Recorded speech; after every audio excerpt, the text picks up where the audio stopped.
this is something I've cultivated for a long time and avoided things that make me unhappy and figured out what those things are and been very rigid about eliminating them from my life. And one of the big ones is eliminating interactions with people that are negative. That is gigantic. Because I've realized that I'm not really as independent as I used to like to think I was. I used to like to think that my thought process was independent and that I don't give a fuck what anybody thinks. That's nonsense. People say that because they absolutely care what people think and it bothers them. So they say, I don't give a fuck. But that I don't give a fuck stuff is almost entirely nonsense. You do care. And you care in both ways. You care if people are critical of you, care if people are positive of you, but you also care if people are living positive lives and they're motivating you. That's a big one. People are fuel. It's one of the reasons why I like talking to people, one of the reasons why I like to do podcasts, because I get a lot out of, like just talking to you about your time in the monastery or your push to get to that 100 miles. Like, you get energy out of people like that, and you think about this energy and you think about this inspiration when you're doing other things. And it also sets in your mind that when you meet these exceptional people that move you, like, what are the characters? What are the qualities that they have? What are the characteristics that they possess? And those things become significant and important to you. Whereas if you live around a bunch of people that are complaining and bitching about everything and they see the negative in everything and they're always whining, those people are the opposite of that. They're the opposite of inspiration, and they're mud. You're just like, bleh. It's like you're up to your ankles in mud. You try to trudge through life. It's difficult. You're not light. It's not pushing you. There's not a wind at your back. The wind's in your face, and it's rough.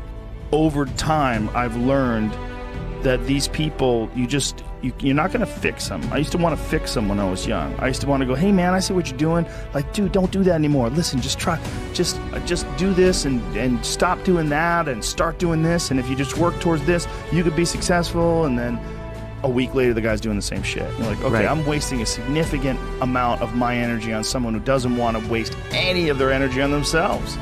And so managing the community and the tribe that you're in, making sure that you're a good member of that tribe, that you're doing your part. When you're around happy, inspirational people that are successful, it makes you feel better and you get inspired. And if you act on that inspiration, your life will be more fulfilled. And it's not just inspirational in terms of financial success, but in terms of doing difficult things, whether it's running 100 miles, it doesn't pay you a goddamn thing other than the wealth of the knowledge that you can push yourself to such an extreme. Or anything else, whether it's someone who becomes really good at playing chess or someone who's really good at martial arts or whatever it is. There's a great feeling in overcoming these difficult things, because life is never this just constant state of I'm at a 9 all day, and when I'm with my wife I hit 10, yay, and I stay like that. That's not real.